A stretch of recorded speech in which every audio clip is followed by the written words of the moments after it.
So very good evening to everyone. आइए बात करते हैं कि आखिर पतंजलि ने कहा कि नाड़ी का शोधन होता है, कुंडलनी भी बॉडी का शोधन करती है, ठीक है, जिससे हम साफ होते हैं।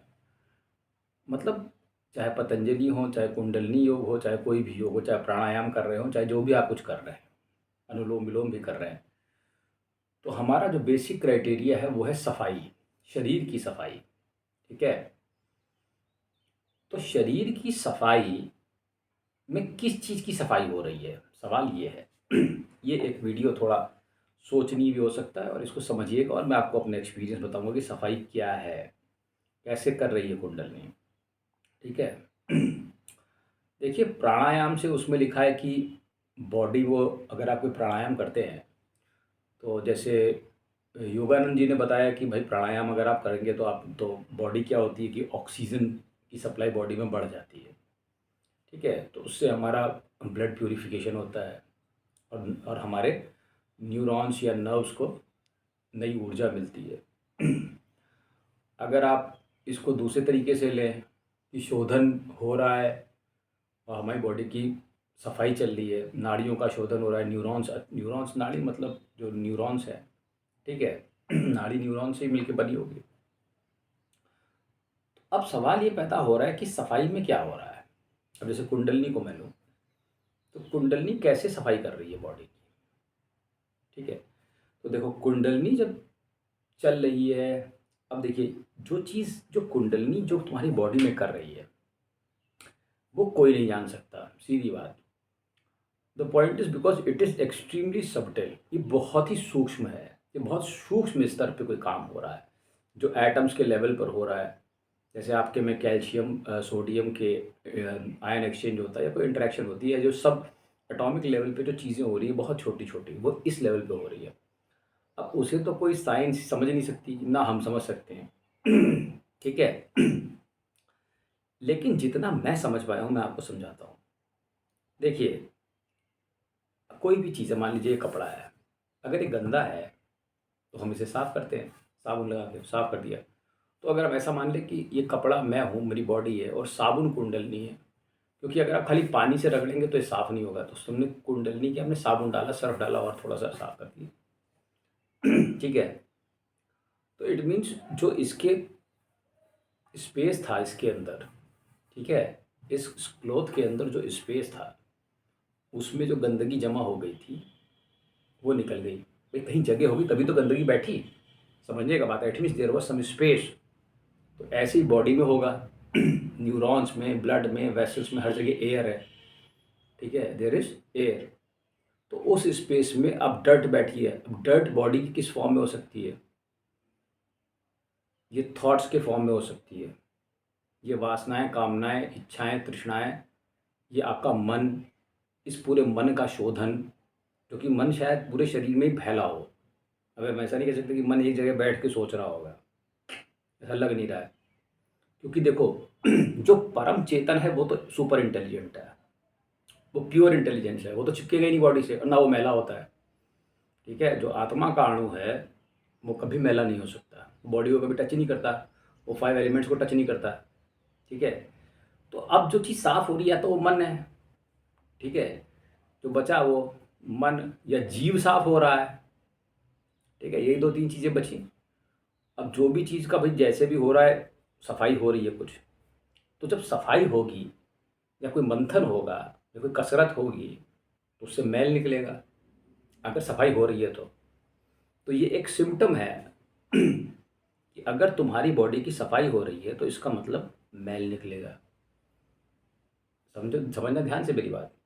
इससे तुम पता लगा सकते हो कि तुम जाग रहे हो, क्योंकि तुम कुंडलिनी जगा रहे हो या कुछ और कर रहे हो तुम, या तुम जाग रहे हो या तुम्हारी सेल्फ अवेकनिंग या रियलाइजेशन की तरफ तुम जा रहे हो। ये फर्जी है, ये समझ लेना मेरी बात, इस बात से समझो। जब तुम्हारी सफाई होगी तो गंदगी निकलेगी, समझ रहे हो। तो जब गंदगी निकलेगी तो इसका मतलब गंदगी कहीं से निकलेगी, तो पता चलेगा कि मैं साफ हो रहा हूँ, समझे। तो हुआ क्या, देखो मैं इसको तुम्हें समझाता हूँ।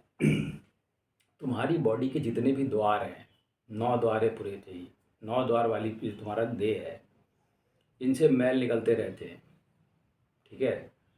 लेकिन धीरे धीरे, जैसे कान से है, तुम्हारा कान हफ्ते में या 10 दिन में एक बार तुम साफ करते होगे। ये चीज़ मैंने ऑब्जर्व की जब कि कुछ सालों से कान में इतना ढेर सारा मैल बन रहा है। पहले मैं समझ नहीं पाया क्या है, चारों तरफ इधर उधर सब मैल ही मैल जम जाता है, निकालो 1 दिन बाद फिर, 2 दिन बाद फिर। पहले मैं सोचता था ये पता नहीं क्या हो गया, लेकिन पिछले अब मैं समझ गया हूँ। कुंडलिनी या जब से आपका शोधन होता है, आपकी सफाई होती है, तो सारा मैल कान के कान से, नाक से, आप हर समय नाक ही निकालते रहोगे क्योंकि हर समय भर जाती है। ठीक है, ये सिम्पटम्स है, तुम जाग रहे हो। अगर तुम्हारे नाक से मैल ज़्यादा निकल रहा है, अब ये नहीं कि जुकाम हो गया, वो वाली बात नहीं कर रहा मैं।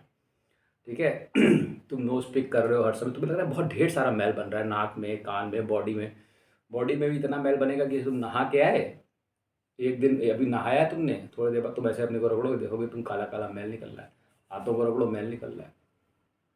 थोड़ी देर अगर तुम नहीं कुछ भी करोगे तो बॉडी से अपने आप निकल रहा है। ऑब्वियस सी बात है, एक्सक्रीटरी सब्सटेंस के साथ तो पता नहीं कितने सैकड़ों किस्म के वेस्ट प्रोडक्ट्स निकल ही रहे हैं। अब मैं ये नहीं कह रहा कि आप पॉटी ज़्यादा जा रहे हैं, मैं ये नहीं कह रहा। ठीक है, बिकॉज अगर आप पॉटी ज़्यादा जा रहे लगेंगे तो आप सोचेंगे तो अपान वायु कम रुकेगी बॉडी में तो कुंडलिनी जाग नहीं सकती। ठीक है, लीवर जो है इसमें, आप जानते हैं लीवर डिटॉक्सिफिकेशन में बहुत बड़ा रोल प्ले करता है। तो इसमें इन्होंने क्या किया, यहाँ पे एक स्विच चैनल लगा रखा है। इसको इधर को कर देंगे तो अपान ज़्यादा निकलेगी, इधर को खिसका देंगे तो अपान कम निकलेगी। ये सिस्टम मैं देखता हूँ कि कुछ 10 दिन वो इधर को रहता है, 10-15 दिन बाद फिर वो इधर को शिफ्ट करते हैं। तो वो डिपेंडिंग ऑन द नीड, क्या बॉडी की नीड है, अपान कम चाहिए, अपान ज़्यादा चाहिए। किसी दिन पेट फूले रहेंगे, कुछ समय पेट पिचके रहेंगे। तो पेट पे भी डिपेंड करता है कितना अपान वो चाहते हैं, किस चीज़ के लिए कितना प्रेशर डालना है, किस पॉइंट पर। वो हर चीज़ यहाँ से कंट्रोल करते हैं, लिवर के पास में पता नहीं क्या इन्होंने एक देर इज सम टेक्निक। ठीक है वो ऑटोमेटिक है, ऑटोमेटिक। जैसे तुम्हारी नाक शिफ्ट होती है, एक इधर चलती है, कुछ दिन इधर चलती है, इधर चलती है, 15 दिन इधर, 15 दिन चंद्र नाड़ी और सूर्य नाड़ी। Similar thing happens here also. Okay, there are changes body में, एयर के जो चेंजेस फ्लो हैं उससे वे न्यूरॉन्स को भी चेंज कर, मतलब उसके जो जो भी कुछ है शिफ्टिंग करते हैं। तो उससे कितनी एयर आपकी बॉडी में होनी चाहिए, उसे कैसे मैनेज करना, इसका मैनेजमेंट है। ठीक है, बहरहाल तो अगर तुम ज़्यादा तुम्हारे बॉडी से मैल निकल रहा है, अगर तुम कोई क्रिया कर रहे हो and you are feeling that you are becoming dirty day by more, okay, आपकी ज़्यादा मैल कान, आँख, नाक सब जगह से निकल रहा है। ठीक है, अब देखो विचारों का भी मल है, समझे, तुम्हारे जो दिमाग में विचार हैं उनका भी मल है। तो जब कुंडलिनी शोधन करती है तो इस मल को भी बाहर को फेंकेगी वो। ठीक है, तो विचार जो है निगेटिविटी ज़्यादा आएंगे क्योंकि वो निगेटिविटी तुम्हारे अंदर भरी हुई है। जो भी कुछ तुम्हारे अंदर भरा है पहले से, इट इज़ प्री ऑक्यूपाइड। ठीक है, या तुम्हारे जो प्रारब्ध है, उसकी जो संचित कुछ भी, जो भी कर्म या पाप हैं, जो भी कह लो, तो वो कुंडलिनी उन सबको निकाल के फेंकेगी। तो निगेटिविटी के रूप में थॉट से निकलेगी वो। ठीक है, कोई डिप्रेशन इसके रूप में, उसके रूप में, एंजाइटीज़ के रूप में। तो ये क्या है, this is kundalini is actually throwing these things out of you. Okay, fear, fear आपका निकाल के बाहर फेंकेगी। तो जितनी चीज़ें हैं माइंड में, ठीक है, जितनी भी तुम्हारे 5 एलिमेंट्स जिसकी बॉडी बनी है, इनका भी शोधन कर देगी, बोन मैरो का शोधन करेगी, सब चीज़ का, everything will be made brand new. So naturally इसमें जो जो ये सब चीज़ें होंगी, ठीक है, थॉट्स में, इसमें कान से मैल, नाक से मैल, आँख से मैल, जगह जगह से मैल ही निकल रहा है। So this is a very, ये एक बहुत ही क्लियर कट सिम्टम है, मैं तो बता दे रहा हूँ कि कुंडलिनी जाग रही है। अगर तुम किसी ऐसे बाबा को देख के इम्प्रेस होते हो, मैं बिल्कुल स्पष्ट कहता हूँ, तुम्हें बिल्कुल गोरा चिट्टा बढ़िया बॉडी बनाए हुए, आह, ये देखो कितने चेहरे पे तेज है, कुछ नहीं है, मैं तुमसे कहता हूँ, वो तुम्हें ऐसा लगता है उसके चेहरे पे तेज है। The point is that is not, वो कुंडली तुम्हारे चेहरे पे तेज नहीं बनाएगी, वो बहुत लेटर ऑन की स्टेज है जब वो बनाएगी वो। मैं ये नहीं कहता कि हेलो नहीं बनेगा या तुम्हें ज्ञान नहीं होगा, वो होगा। लेकिन जब तुम स्टेजेस में चल रहे हो तो ऐसा कुछ नहीं होने वाला है। तब then you might not look very bright, और माइट नॉट, आपको ऐसा लग सकता है बहुत किसी दिन काले दिख रहे, चेंज होता रहता है। ठीक है, तो इस चीज़ को अगर आप समझ लो कि ये सिम्टम्स अगर हैं आपके में, और मैं आपको प्रैक्टिकली बता रहा हूँ, जब ये सफाई होती है ना तो you don't feel like bathing. आपको बहुत ज़्यादा बाहर से नहाने का मन नहीं करता है। जिनके मन साफ होने लगते हैं वो तन पर उतना ध्यान नहीं देते। ठीक है, तो इसी के साथ मैं अपनी बात को विराम देना चाहूँगा। और इस चीज़ का आप ध्यान रखिएगा कि अगर आपकी बॉडी से एक्स्ट्रा मैल निकल रहा है, आप कोई क्रिया कर रहे हैं, तो that is a symptom that you are being cleaned. Thank you.